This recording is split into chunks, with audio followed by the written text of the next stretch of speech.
Today's episode of Path to Power is brought to you by Greenman, an investment firm with over 20 years' experience, now expanding its offering to a wider pool of investors.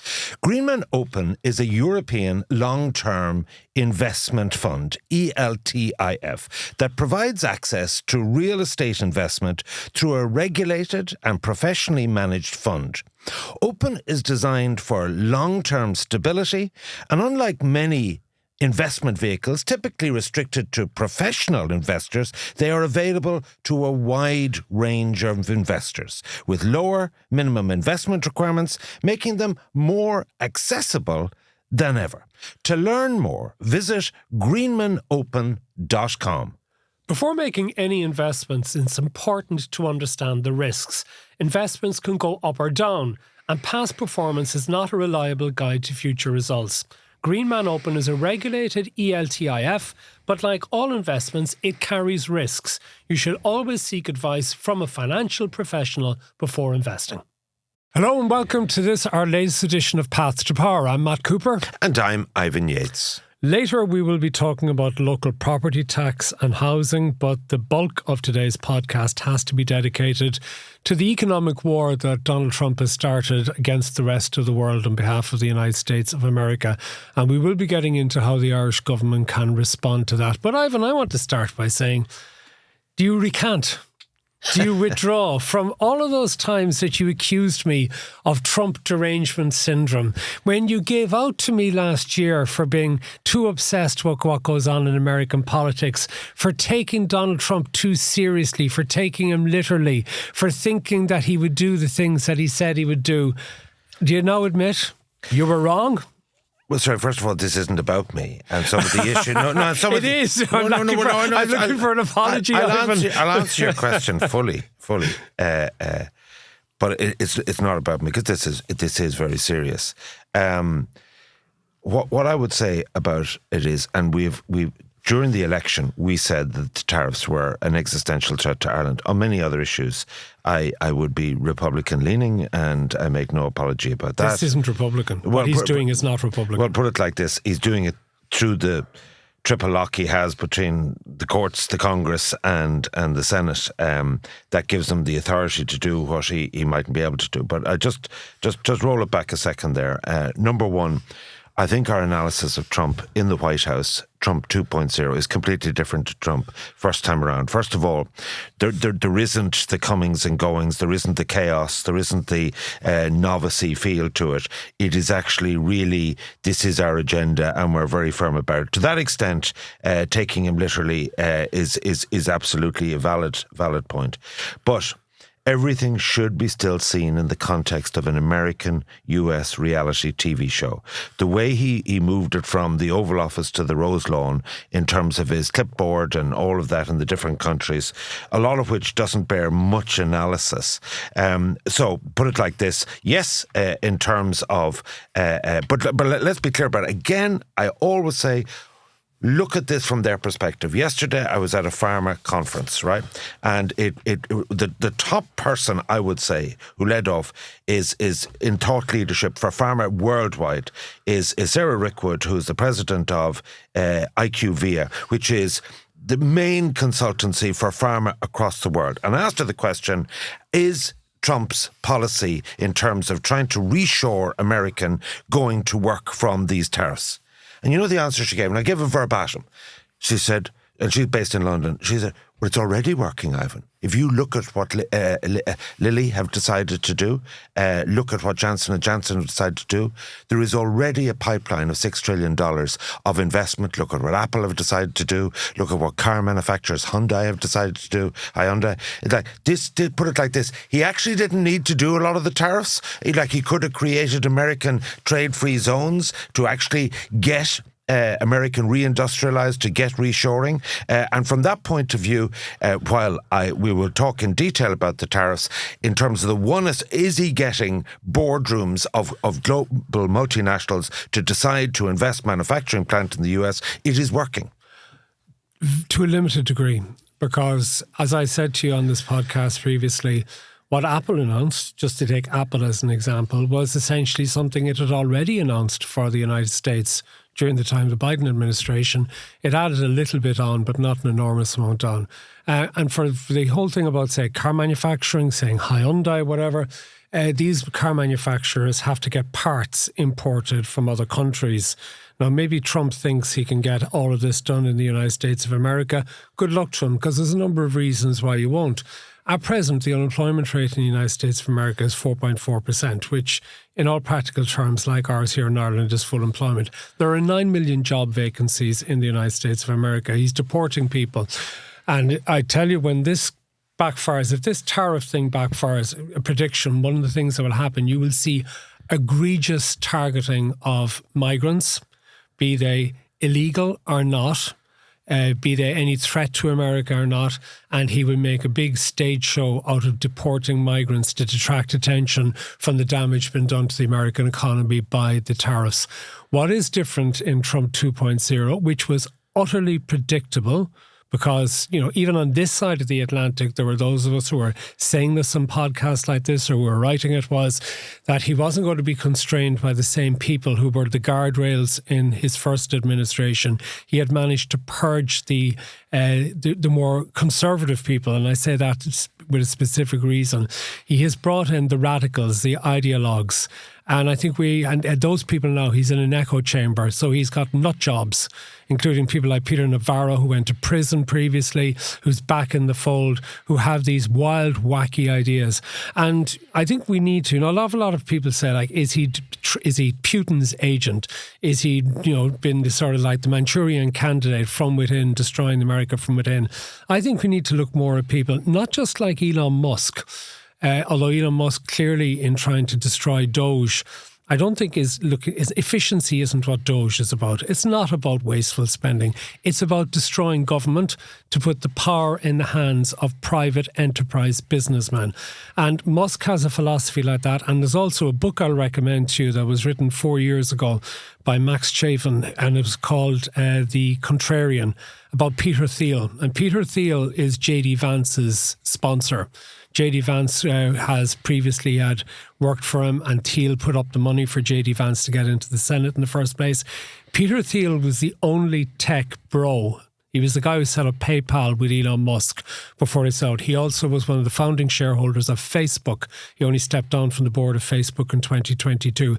This is an absolutely fascinating character. Born in Germany, went to South Africa, like Musk, a lot of South African formation, and that's important too. White South African, I would say. And Thiel was the guy who has supported all of the Trump's radical initiatives that couldn't get through in Trump 1.0. Although he's out of the picture at the moment, nobody knows where he is. I wonder where he is behind the scenes, because everything that Trump is doing is according to the agenda that Thiel and other radical extreme libertarians have set down previously. They do not believe in government. They believe in breaking government. And that is what is happening at the moment. And, you can sound like a demented conspiracy theorist in bringing these things up, but actually this stuff is there. And it has been dampened down by people who are almost afraid to say it. This is what's happening. So my perspective on this, how does the EU or how does Ireland respond? And first of all, in terms of people who are kind of despairing and very despondent about it, I would say there could be slight echoes of the Liz Truss budget, whereby she decided to slash taxes and so on, and the markets within a week stopped her in her track. Already, week on week, the NASDAQ composite, we're recording this on Friday morning, is down 7%. And Ian Geider always taught me that anything over 3%, anything less than 3%, don't get excited about. But anything over 3%, you should get excited about. And add on to what had gone down in the first quarter as well. A correction as well. Absolutely. And he probably wants the dollar to go down. It's down in that longer term context. So the first thing is, and I'm reminded of, in this book I'm doing of teaching people smart things, Mandy Johnson said me this, and I just read it out because it's short. In my early career, when I was just finding my feet in the Fianna Fáil press office, a seasoned party veteran, Brian Lennon Sr., gave me a piece of advice that has stayed with me ever since.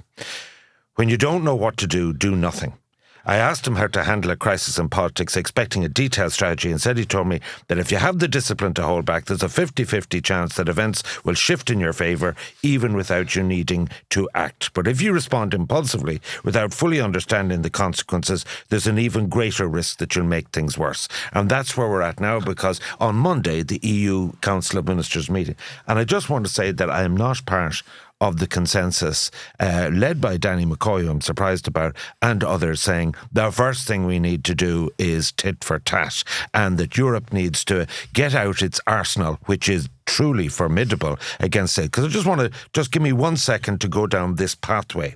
So if we reply in kind, leaving aside the particular threat that we export 3 times more food and beverage to the US than comes here.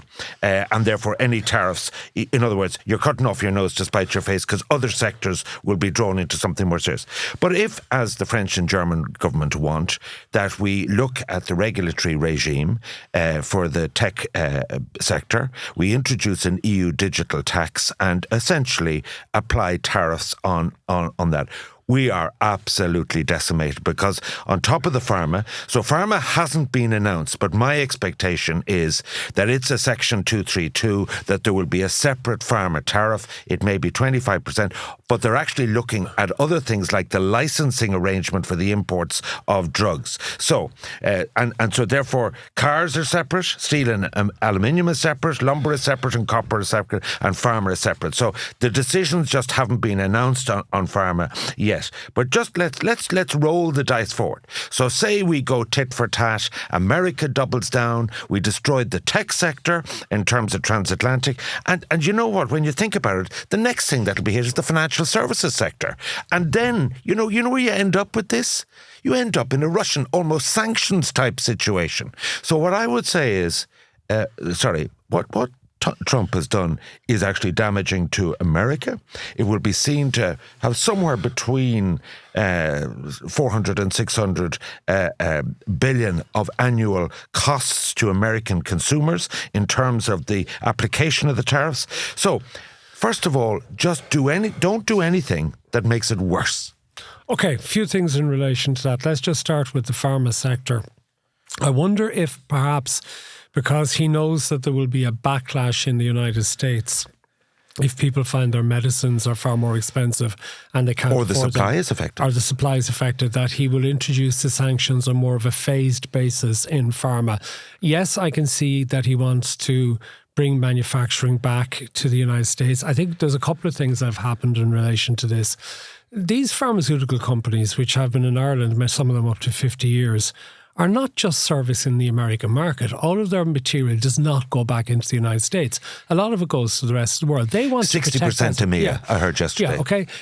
There may be issues in relation to intellectual property, and this has been used as a sort of a tax thing, because they used to put the intellectual property in the Bahamas and places like that where they actually had no facilities.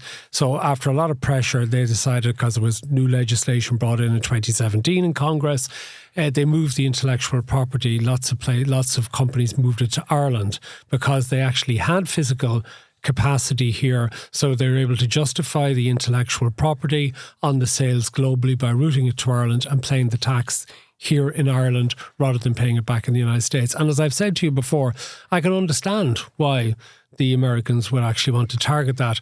The only saving grace we would have on that is, I think there's an exit tax of 12.5% that would have to be paid on moving the intellectual property out of Ireland. I think it's 33%. Is it high as 33%? Yeah. Okay, well, there is that barrier to doing it. We would get a windfall, but then we wouldn't be getting the ongoing tax receipts in the future, and that would be very, very important to us. I saw one joke that maybe Donald Trump decided that he was told that Botox is manufactured in Westport and Viagra is made in Cork, so he was worried about the price of those coming back in. But I think actually after the grift he's done on one of his cryptocurrency coins and on Truth Social, he won't have a problem spending his money on Botox and on Viagra, and somehow the supply will be guaranteed for him. Anyway, but moving on from the pharma, I think the tech point you make is a really, really interesting And you one. do understand, Germany and France, if there had never been a US trade war, have our tech industry in their crosshairs with the EU digital tax. Yeah, but see, it's not our tech industry.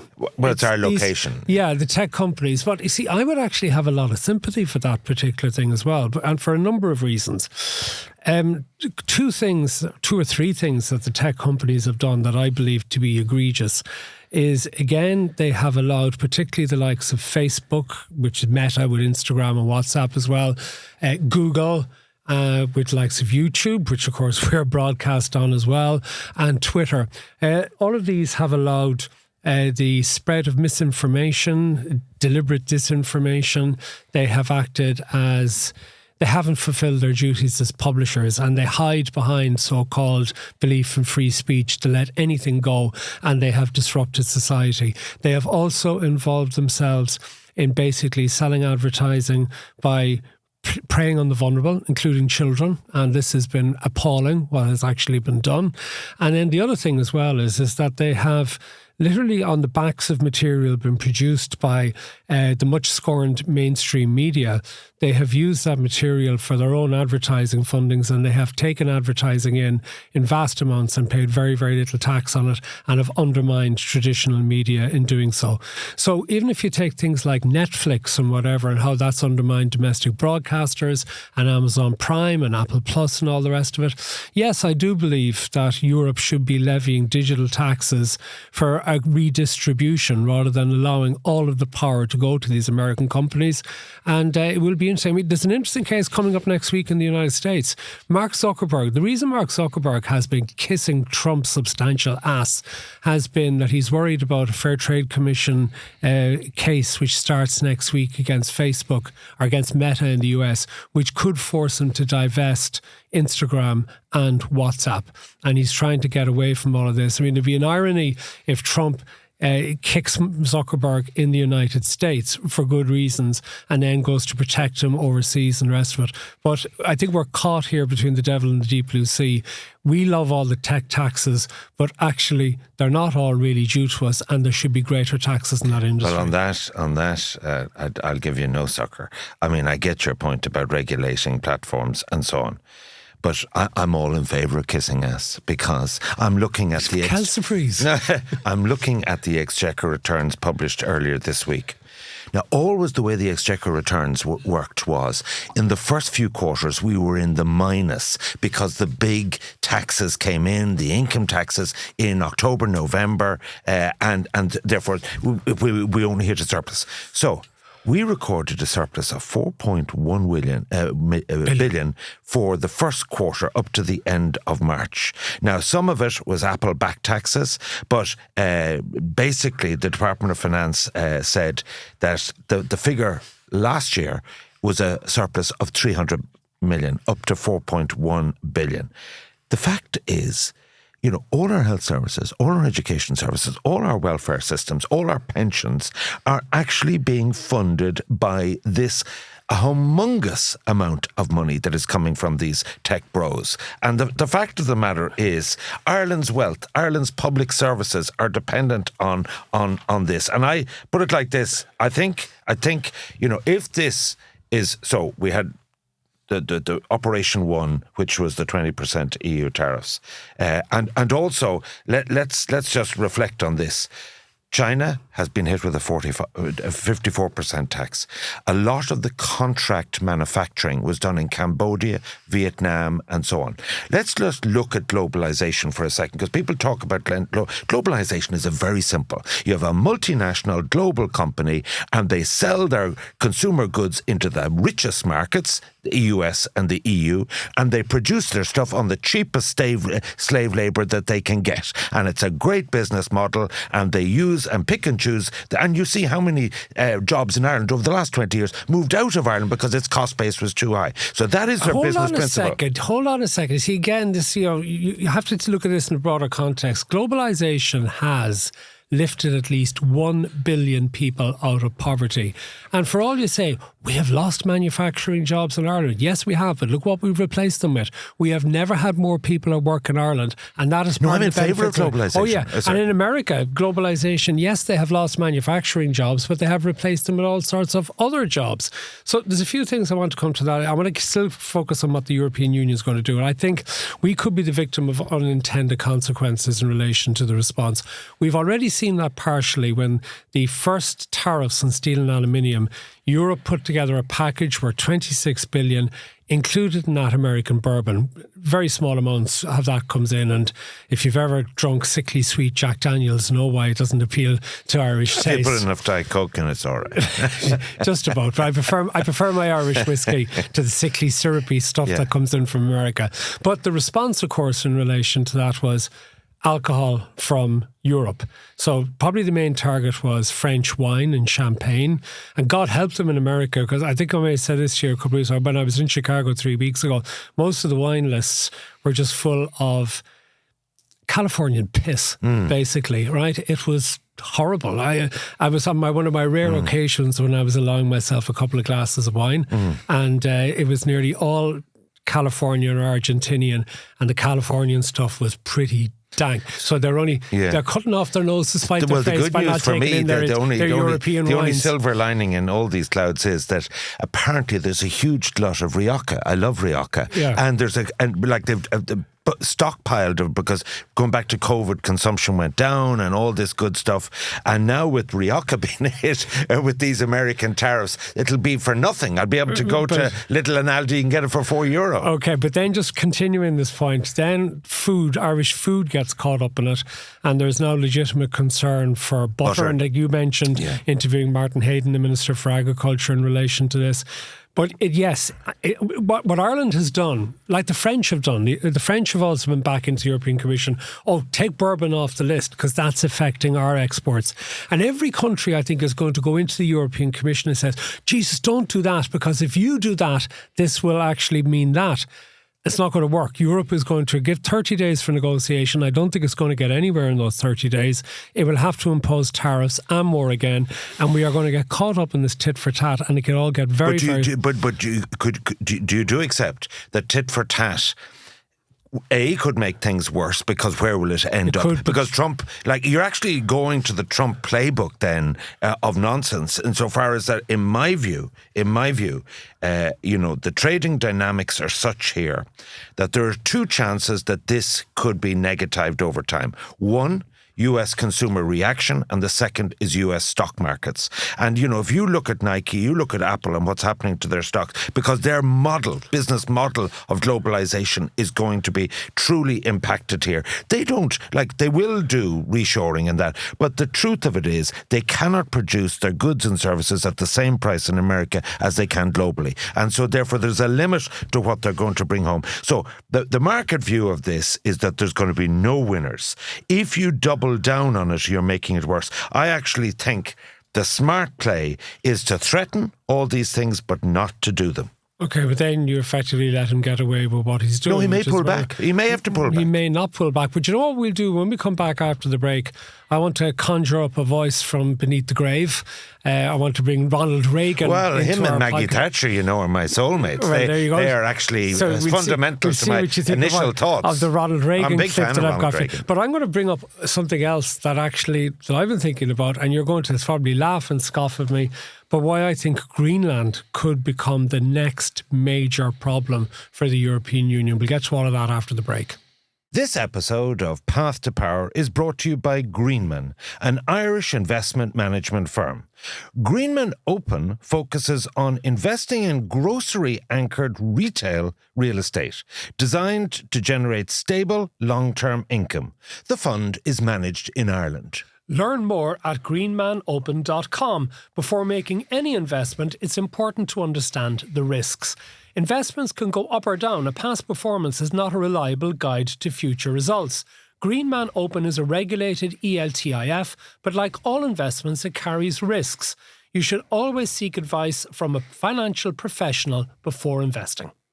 Welcome back to Path to Power. So, I promised a little bit of the former President of the United States, Ronald Reagan, from the 1980s. Don't know what year this comes from, but I think it's very relevant. I think it's around 1983, is it? You see, at first, when someone says, let's impose tariffs on foreign imports, it looks like they're doing the patriotic thing by protecting American products and jobs. And sometimes for a short while it works, but only for a short time. What eventually occurs is, first, homegrown industries start relying on government protection in the form of high tariffs. They stop competing and stop making the innovative management and technological changes they need to succeed in world markets. And then, while all this is going on, something even worse occurs. High tariffs inevitably lead to retaliation by foreign countries and the triggering of fierce trade wars. The result is more and more tariffs, higher and higher trade barriers, and less competition. So soon, because of the prices made artificially high by tariffs that subsidize inefficiency and poor management, people stop buying. Then the worst happens. Markets shrink and collapse, businesses and industries shut down, and millions of people lose their jobs. The memory of all this occurring back in the 30s made me determined when I came to Washington to spare the American people the protectionist legislation that destroys prosperity. May I be forgiven, but I never thought I would actually use Ronald Reagan to illustrate a point Do you not I like want to Ronnie? make. No.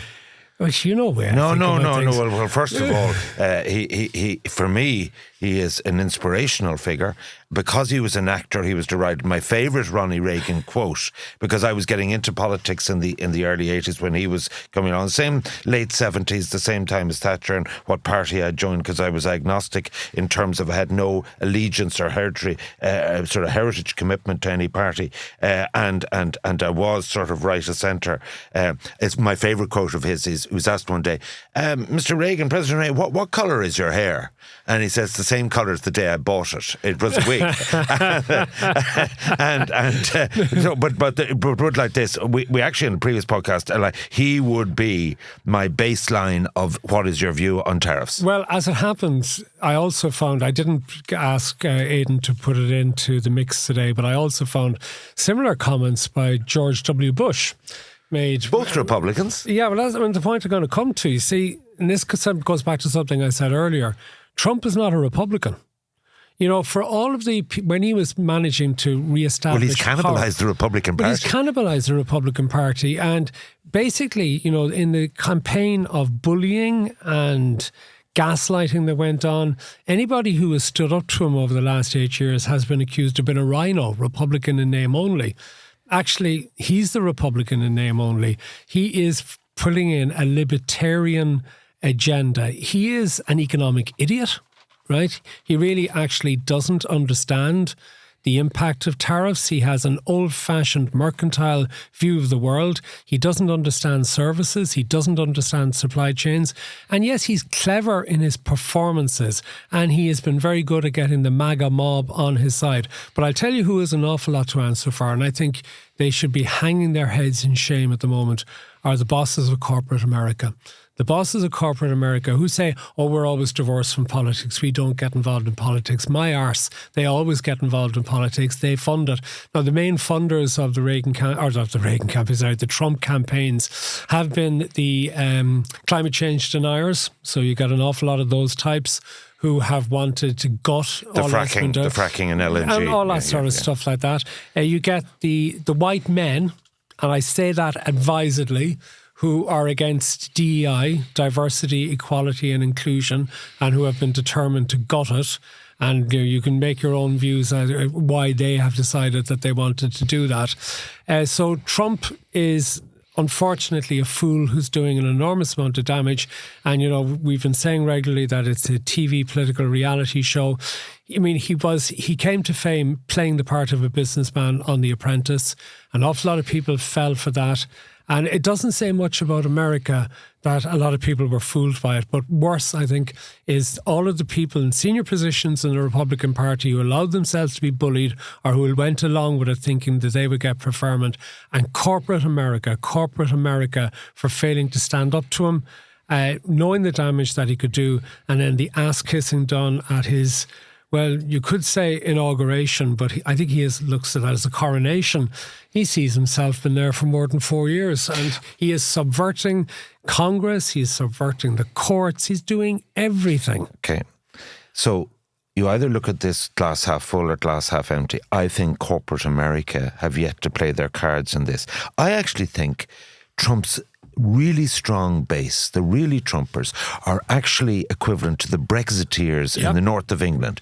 People who've lost their jobs in Detroit where they see an industry going and they just want to go back in history, and they're predominantly white and they're predominantly older and so on. Along the way, they've got corporate America. Along the way, they've got other things. But I actually think what you're going to see is corporate America will do what corporate America always do, not act in the best interest of the Republican Party of Trump. They'll act in their own best interest, and that is the interest of their shareholders. And what they are going... Trump goes the way of trust? No. What I'm saying is this, that I actually think the delay on the pharma thing is due to the type of leverage that's going on. The delay on the semiconductors is because Intel are in there saying to him, look, do you realise the consequences for American taxes? Do you know how weak Intel is now compared to what it used to be? Intel's a small company these days by American standards. I understand. No, sorry, I wanted to bring up the point of Greenland. Yeah, okay. Okay, now you might think this is far-fetched, right? And a month ago, I wouldn't have posited this, but given how things have changed, when Donald Trump announced his tariffs in his Tariff Derangement syndrome performance on Wednesday evening, over the last couple of months, he's been back to something he did first float in his first administration. You should be more rational and less emotional about this. I've been very rational. This is business. This is business. You see, this is actually... You get excited. This is a different paradigm now to the old traditional way, the old-fashioned way that you look at things, right? If it wasn't, this would be something else. This is the way politics goes, you know. No, you've got to deal with every issue pragmatically. Don't be getting yourself upset. It's not good. This is completely different. And to dismiss it and underplay it... No, I'm not dismissing it. No, I'm not dismissing it. But underplay it. So... Trump says he wants Greenland, and he says he wants Greenland for security because the ice caps are melting and the Russian and Chinese ships can get through and it's a threat to America. And as I've pointed out to you previously on this podcast, it's very easy. The Americans used to have 20 bases in Greenland. They shut all but one of them. The Danes, if they'd been asked nicely, would have allowed the Americans to set up as many new bases as they wanted. But Trump is trying to say the only way for them to have the security is to own Greenland and then put the bases that they want. We know, really, it's about the minerals, right? Now, the idea of America invading Greenland up until a couple of weeks ago would have been regarded as an absolute nonsense. Now, can we be so sure? Given what Trump is doing, that he is doing what he said he would do? Given that he sent first his idiot sons on a recce mission, then he sent that great grifter, the utter cynical J.D. Vance and his wife, although nobody wanted to meet them. They went off for a trip as well, and Vance was a bit surprised it was cold up there. So, just imagine America does move in Greenland. What does the rest of the world do? And more specifically, what does the European Union do?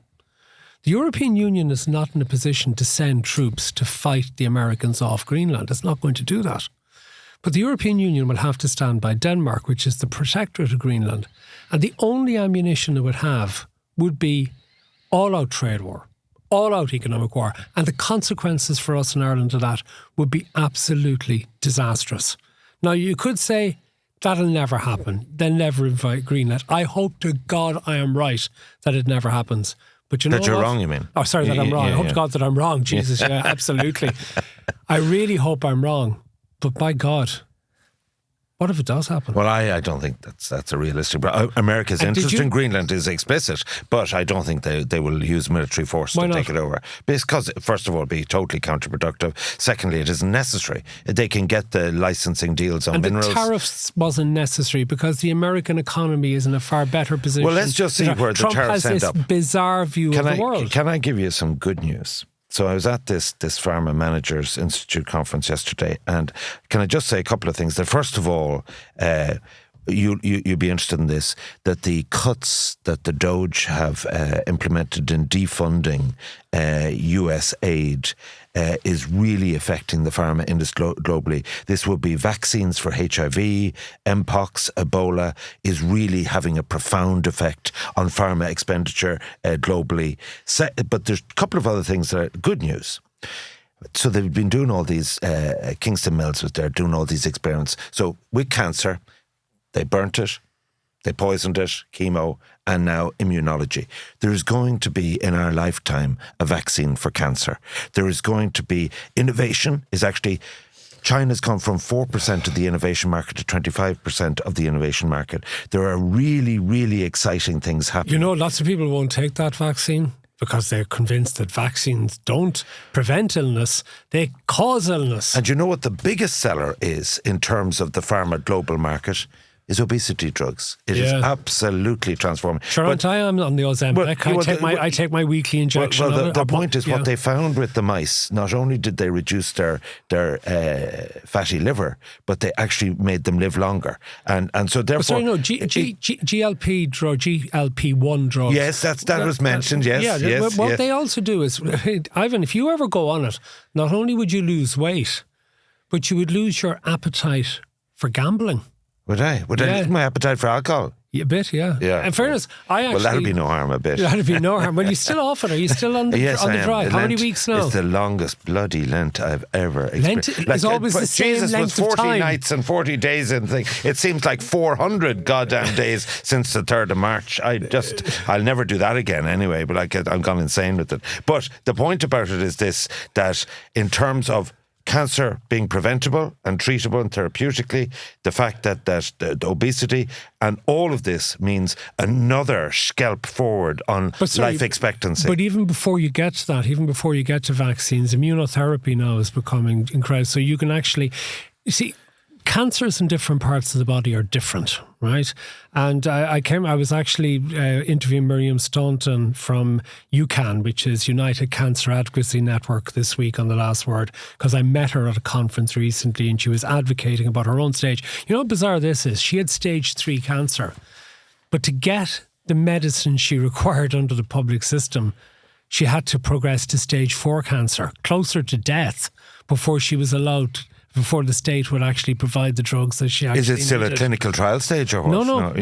It's approved by the particular medicine she needed, approved by the European Medicals Agency, but not paid for by the HSE here in Ireland, which is quite extraordinary that she had to move to the terminal phase. Now, thankfully, it has worked for her and she's still alive and she's fighting. But the point I was making is, each cancer in different types of bodies will react better to treatment specifically for those areas. And you can avoid an awful lot of the chemotherapy and radiotherapy, which basically kill all the cells in the body.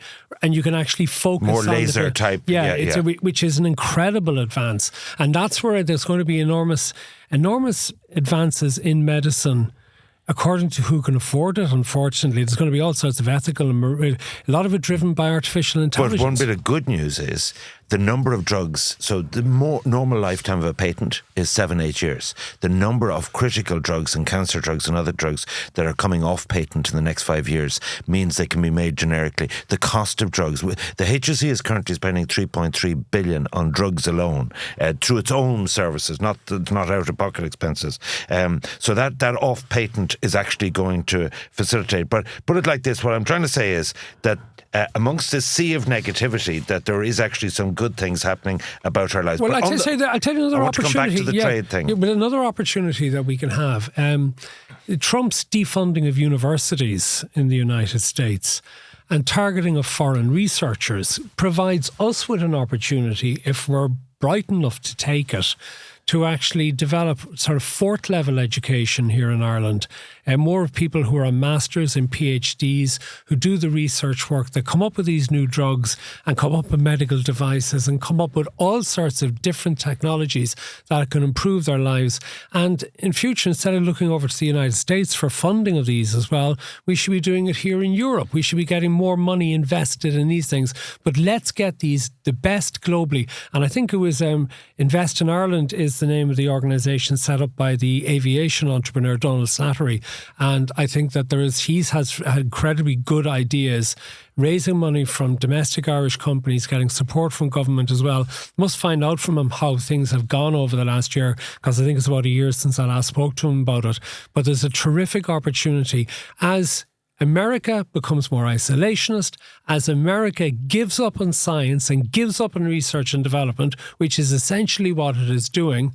then we should take advantage of that in Europe. So can I summarise my perspectives as we go forward to Monday's EU meeting in relation to the response, the formal response, and we are obligated to lean into the EU as opposed to doing any solo run. One, we should calmly say the 39% that Trump said was the EU tariff on American exports is just not true. It's actually 1%, and the money collected is about $3 billion on the EU tariffs. There is no basis for this. However, we want to negotiate on what's not announced on pharma. We have critical skin in that game. We want to negotiate on semiconductors, but the Irish voice should say, yes, by all means, do some sabre rattling, but do not go down the road of being as bad as Trump with a tit-for-tat proposal that'll first hit the tech sector, then hit the financial services sector, and Ireland, as the 90% most open traded economy, our standard of living is depending on what we trade with the world. We cannot live off our own consumption like nearly all the big countries, UK, America, Germany, and so on. We have a special interest in this, and we should be saying, look, firm resistance, negotiation, let the markets and American voters and consumers do their thing, but don't panic and make it worse simply because you need a soundbite for the 6 o'clock news. What would you have done if you'd been in France in 1939 when the Germans invaded? Would you have played along? Well, the situation is that that's not compatible insofar as that Churchill did what he did and so on. I think that's a cheap shot of a glib comparison where people were literally being shot and a trade scenario. I think that this type of more heat than light is not helpful. Okay. I think, though, we should talk about the Irish government's position, something you touched on a little bit earlier. And, you made about the exchequer returns for the first quarter of the year. And we continue to benefit from what we've been told for years as windfall taxes. And, when you look at it, it wasn't just the Irish Fiscal Advisory Council which was consistently telling the government, you got to put this money away. You cannot be about 15 billion of the 38 billion is in jeopardy. Yeah, okay. And basically what IFAC kept telling the government was, you can't base your current spending on an annual basis on the assumption that this money will keep coming in.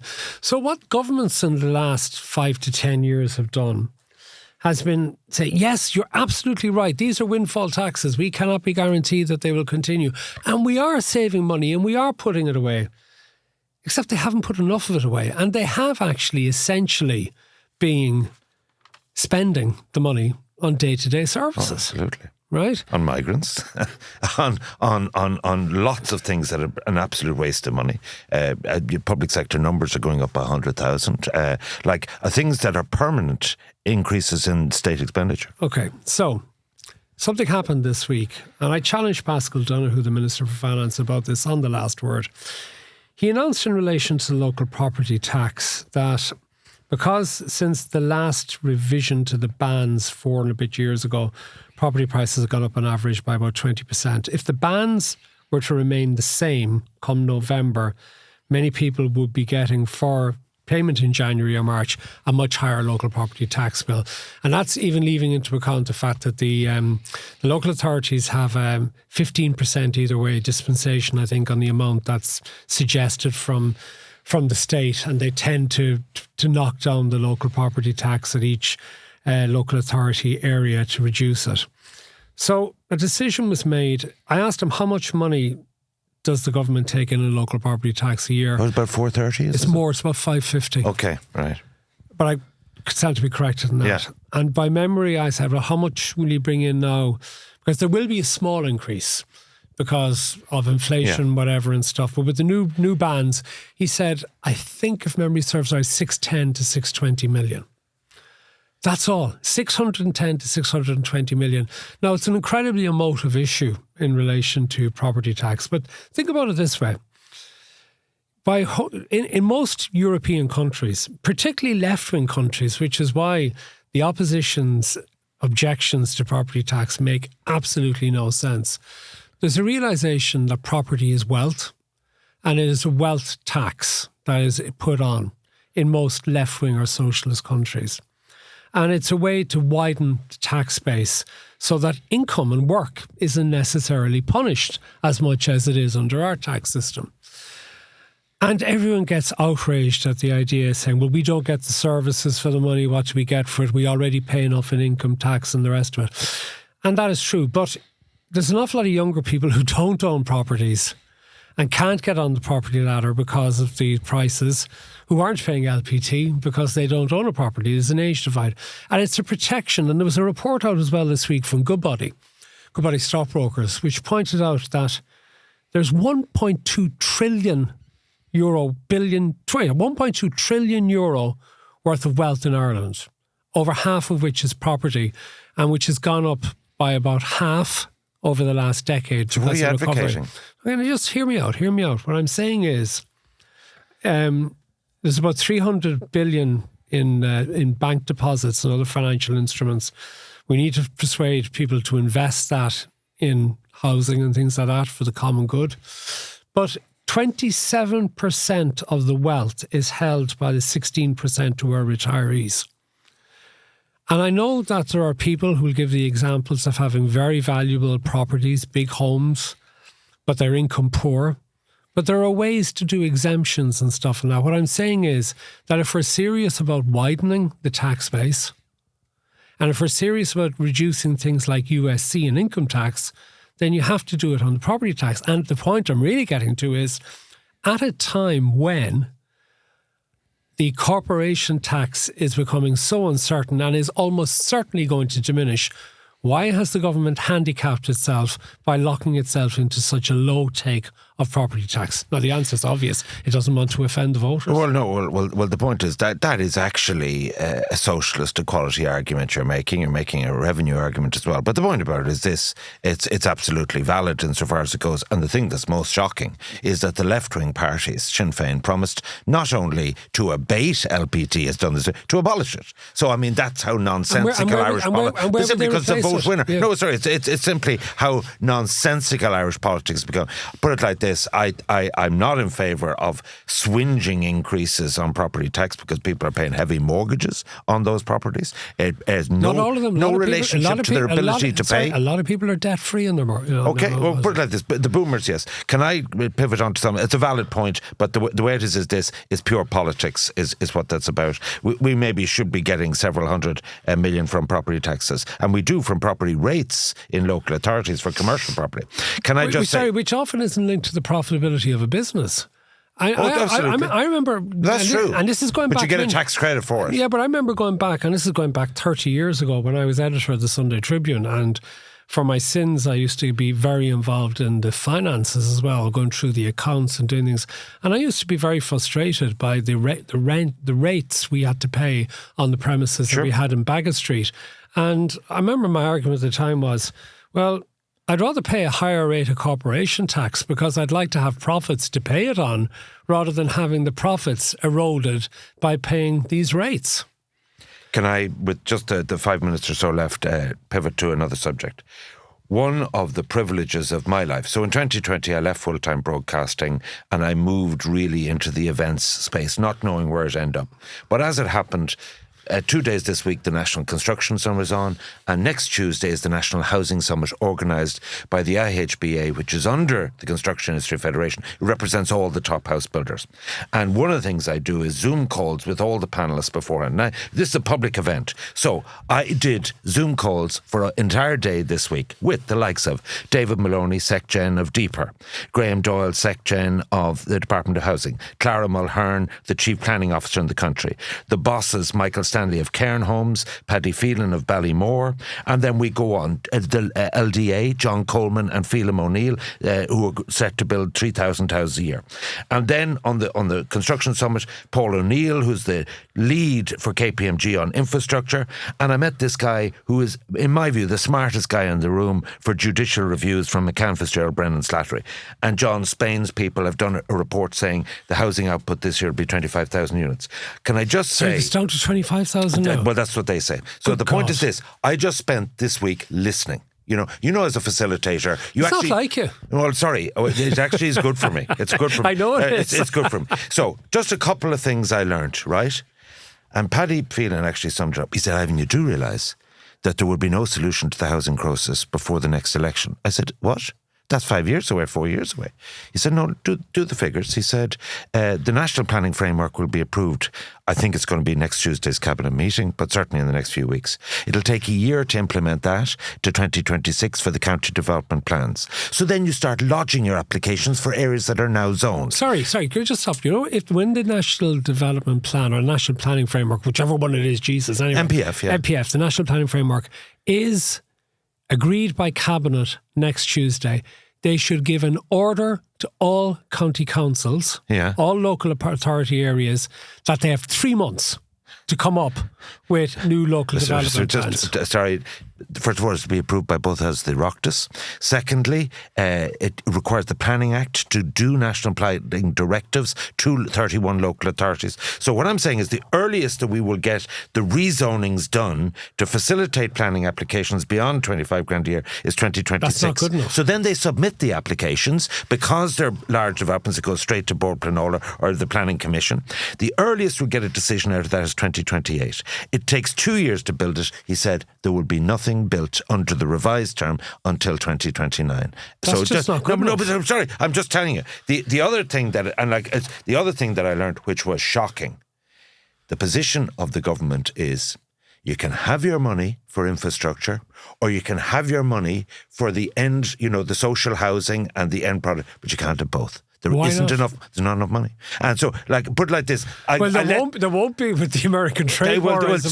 But surely this is what prioritise. The priority has to go into this. The other thing I learned, and this is purely because I want to talk about this next week when all the conferences are over, because this is intense.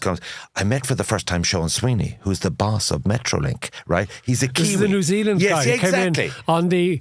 Well, people gave out about coming in on the €550,000 salary, but... Is that what he's on? He didn't tell me that. No, but... He's an elderly man and he looked actually quite Spartan in terms... He wasn't fluoric. Yeah, but tell me about... In fairness, that's the rate of pay. Yeah. You have to pay to get these experts Victoria in Australia, Auckland in New Zealand, he built the light rail and he brought them in, I think, system. on budget. So if you could bring our metro in on budget... Pay him double 550,000. So can I just say what I learned from him? Okay, and this I think is interesting. So the what they call the P95, the 95% certainty of the cost, is somewhere between 20 and 22 billion of it, which puts the national. It's 10 times the National Children's Hospital, right? And there's only one way this can be built. Write it down. Like it will hit. They'll talk, and the consultants report and engineers report and CPOs and all this kind of and planning things and consent things. The Department of Finance are not going to pay for this. The only way this will be done is a public-private partnership, whereby the actual little bits of the tunnels are built by the state, which is about a third of the cost, but the rest, and you have a 25-year deal that they get the revenue and so on. So you've got to get a link from the airport. You've got to get traffic solved on the north side. So I actually think we need to now accept the only way, because the public can't fund it, the state can't fund it, is a PPPS. From what country would you take money from? China? I'd take money from anyone. You know me. Like what as Oscar Wilde said, we know what you are, we just need to settle the price.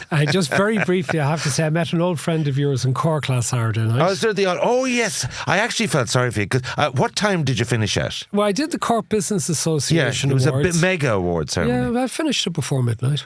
Yeah, but that's that. I ran it exactly to schedule. But sorry, I have a golden rule, because tonight I'm doing on the Intergal. I have a golden rule: the talking must stop at 11, because the drinking has to start seriously at some stage. Is it not chaos at 12 and 9? No, it's funny, we actually had a very... I get very expensive after 11 as Micheál Martin gave the opening speech, and Michael McGrath, the European Commissioner, was also there. He spoke, Dino Cregan got... And that's what I was getting to. Dino Cregan got a Lifetime Achievement Award. A lot of people go on about... Lennox's chipper, which shut down in Bandon, but Dino has 7 or 8 of them, whatever, around Cork, and he got a spontaneous standing ovation when he was announced as the winner of the Lifetime Achievement He's Award. A great character. Yeah, and him and Berkey used to travel everywhere together, and they were worse than the Cratrins for what political criminal events they carried out. But they're very entertaining. He'd be complimented by that, and his children were all asking for you. As it happens inside his house, they were all and asking. They're continuing the business. But it was a good note. What did you learn from it? I always come away from things. What did I learn tonight? Well, funny, the overall award went to Kilkenny Design, and that was the one interview I had to do on stage. And to my shock, as I interviewed the chief Don't tell me you executive, wrote something nasty about that no. over the court case or whatever. This was completely different. Evelyn Moynihan was her name. And she comes on, she was very excited on behalf of the others who came up on stage and the rest of it. And the next thing, she turns to me on stage and she says, "My father used to teach you in school." Right. What? And then this was the North Mon, was it? Yes, it was, yeah. And I said, "He was my Latin teacher." He was. I goes, Jesus, right. That was the one time I was taken aback. Do they have a business in Cork? Kilkenny Design, because I know they're beside NASA Street or wherever there. They've about 11 or 12 outlets around the country. And you know, there's something as well, Ivan. You know, you can buy things over the internet now as well. Is that so? Online shopping? Online shopping. Well, Deirdre does all my shopping. It's beneath my pay grade. She does all your shopping for you. Absolutely. Yeah. Oh, absolutely. I just don't have time, Matt. No, but the point about it is I'm not very good at shopping. I get the wrong thing and the wrong size and so on. That's just true. See, you don't pay enough attention. You don't make enough effort. And I care less. Okay, so we put the world to rights. On the episode, the additional episode. Yeah, I tell you what I want to do in the scripture. There's some great questions have come in from listeners that I want to talk about. Fine Gael in the polls? Fine Gael in the polls, really interesting. Down in the Red Sea polls, Fine Gael under Simon Harris is down to its lowest level since 2005. So I want to talk about Fine Gael. I want to also talk about their health minister, Jennifer Carroll McNeil, and the fight she's picking with the hospital consultants. And maybe we might do a postscript on the Dáil confidence debate and Verona Murphy. And Marine Le Pen. Yes, Marine Le Pen I have on the list. And spent the whole bloody day talking about Trump. What a waste of time. And also, you mentioned Mandy Johnson in this edition as well. She had a great piece in the Business Post last week on the failure of this government to date, although it's slightly contradictory to what you just quoted from her there a little bit earlier, but we'd explain that to everybody who listens to the subscription edition. You can subscribe at mail@pathtopowerpodcast.com. Well, you can get in touch with us there. If you go to pathtopowerpodcast.com, that's where you can subscribe. You can get it Apple, Spotify, YouTube, wherever. And despite everything from your broadband to your health insurance to your ESB bills all going up, the price of subscription is still stuck at the lousy €6, which you can't even get a pound for now. So from me, Matt Cooper. From me, Ivan Yates. Until the next time. And a thank you to our production as well, Tom McAuliffe and Aidan Power for looking after everything.